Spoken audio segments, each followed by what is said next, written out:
Pessoal, a gente vai falar um pouquinho hoje sobre cinética química, certo?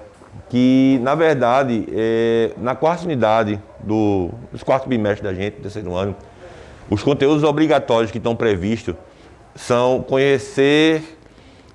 a expectativa 148 e 159, estava olhando essa semana no papelzinho lá. Ela diz o seguinte, que é reconhecer os fatores que alteram, influenciam no equilíbrio. Só que ver equilíbrio sem trabalhar a cinética, pelo menos o básico de cinética, é muito ruim, certo? E pior, cinética química é um assunto que cai sempre no Enem. Então você vai estar sempre ligado nesse tipo de conteúdo aqui, não tem para onde correr. Você tem que ver ele, certo? Então, para a gente começar a falar de cinética, eu vou mostrar algumas particularidades sobre o que é a cinética química. E como você pode ver, quando a gente fala de cinética química, é basicamente o mesmo conceito da física, certo? Lá quando você estuda no primeiro ano velocidade média, velocidade igual a espaço sobre tempo, aqui, ao invés de usar espaço, eu vou usar variação no número de mols. Então pode ver que a semelhança da fórmula da física é quase a mesma com a da química, beleza? Então aqui você vai ter velocidade média, na física é espaço sobre tempo, aqui vai ser número de mols sobre tempo. Só que tem um detalhe aí nesse processo, tá?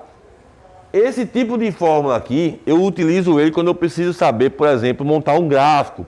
Quando eu preciso saber qual é a média. Por que ele chama de velocidade média? Porque ela não considera os fatores do meio do processo. Quando você está num carro indo para o, sei lá, Recife, você bota lá no Waze, o Waze vai dizer que hora você está, a partir da hora que você está saindo, a hora que você vai chegar. O GPS, né? Mas ele não considera que vai ter um sinal, vai ter um engarrafamento, vai ter alguma coisa. Por isso que tem o Waze hoje em dia, né? Porque o Waze, pela rede social, ele consegue dizer se o trânsito está lento, se ele está rápido. Ele não considera o caminho da reação. Aqui é a mesma coisa. Eu não estou considerando o caminho de reação. Eu sei o que eu vou ter no começo e no fim. Se eu vou colocar o catalisador, se eu vou aquecer, se eu vou aumentar a pressão. Ele não diz nada disso. Beleza? Então, por isso que é chamado de velocidade média, é a média das velocidades. Existe uma expressão que ela vai ser mais usada, inclusive no Enem, que é a lei da cinética, que eu vou grifar aqui para vocês verem de laranja, certo? O que a lei da cinética diz para mim? Que a velocidade da reação depende exclusivamente dos seus reagentes. Note, aqui eu posso calcular a velocidade de uma reação tanto do reagente como do produto. Beleza? Só que aqui embaixo a gente vai prever essa reação só em função dos reagentes. Por quê? Porque são os reagentes que colidem, que se encontram entre si lá, no meio reacional, para formar o produto. Então, quanto mais rápido vai ser uma reação, vai depender somente do reagente. Bem, aí, pela lei da velocidade, a gente vai ver que existe uma diferença entre essa fórmula e essa. Mais tarde, eu vou fazer um exercício aplicando esse tipo aqui de conta, certo? Para você ver como é que funciona ela. E vou fazer com certeza muitos desse aqui, tá? Antes de passar para equilíbrio químico. Então vamos pensar aqui agora nessa reação que não existe, essa reação aqui genérica, Azinho, Azão mais Bzinho, Bzão, dando o composto Azão, Bzinho, Bzão, Azinho, certo? É uma reação que ela não existe, está aqui só para exemplificar como é que eu vou utilizar a lei da cinética nesse caso. Então como ele está me dizendo que a lei da cinética depende da concentração dos reagentes, então eu vou pegar, a velocidade média dessa reação vai ser igual a uma constante da velocidade, que é a constante K, multiplicado pela concentração. Como é que eu escrevo concentração aqui? Colchete. Abrindo e fechando, certo? Então eu vou colocar a substância aqui entre colchetes.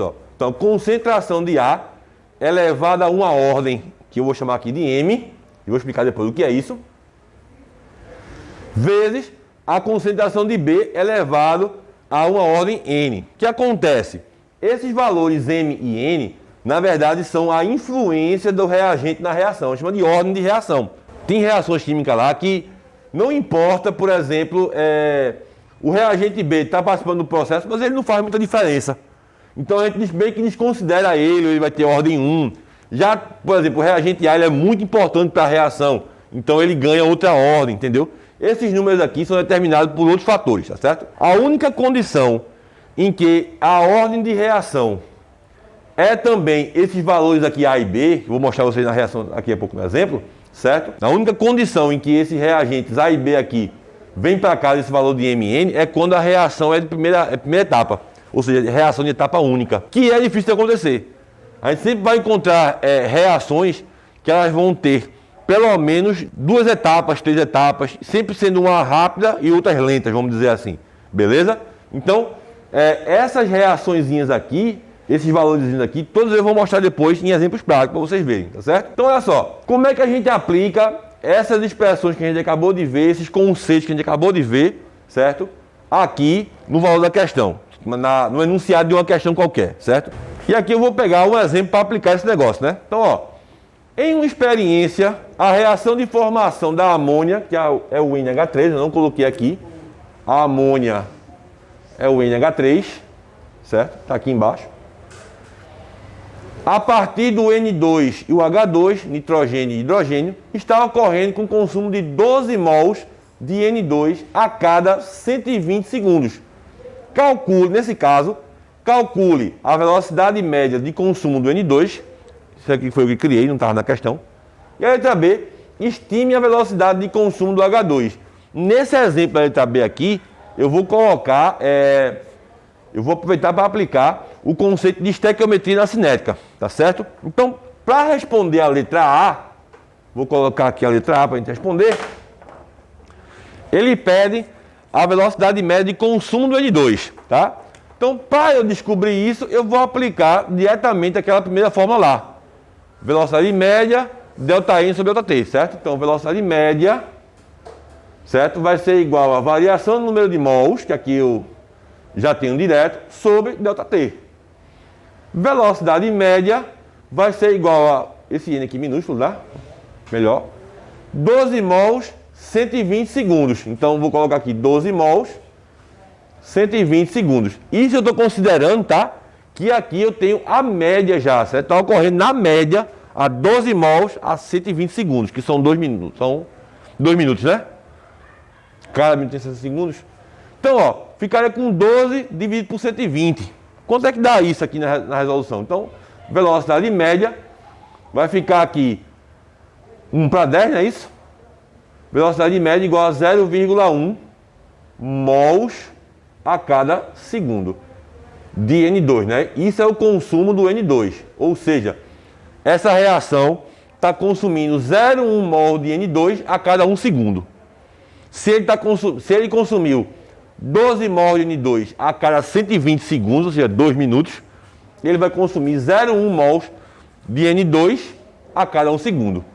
Na letra B, ele quer que você estime a velocidade dessa reação aqui com base na estequiometria da reação. Ou seja, 1 mol de N2 mais 3 mols de H2, dando 2 mols de NH3.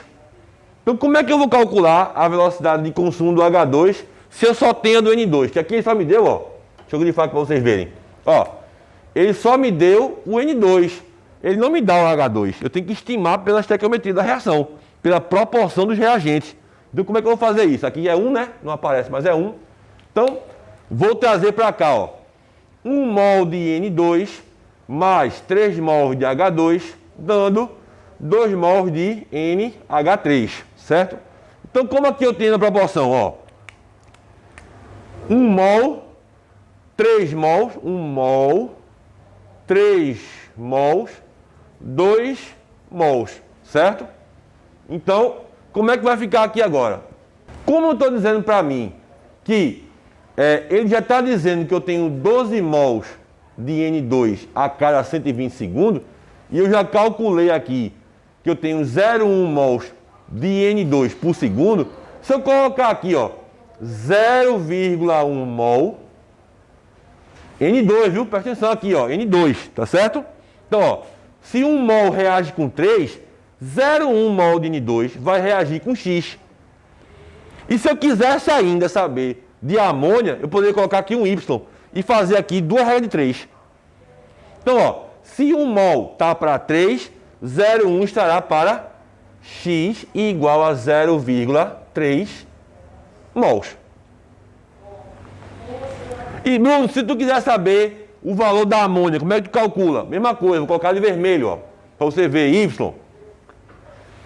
Se 1 mol está para 2 de amônia, 0,1 vai estar para Y. Então, Y vai ser igual a 0,1 vezes 1 vezes y, dá y mesmo. 0,1 vezes 2 vai dar 0,2 mol de NH3. Aqui no caso é por segundo, né? Isso porque eu estou trabalhando com ele por segundo. Então, isso aí é uma das aplicações das... Quebrado demais do vôlei ontem. Essa aí é uma das aplicações, no caso, da lei da velocidade, certo? No caso, não da lei, porque eu ainda preciso ver como é que eu acho a ordem de reação, né? Ensinar como é que eu acho a ordem de reação. Então, tem 3 maneiras de a gente ver isso. Por quê? Porque tem questões que, na verdade, esse assunto ele não está nem tanto mais presente no Enem como era na Covest antigamente. Hoje, você precisa estar mais preocupado com fatores que alteram a velocidade da reação. Então, a gente pode discutir um pouquinho sobre isso agora, já que a gente tem ainda um tempinho, né?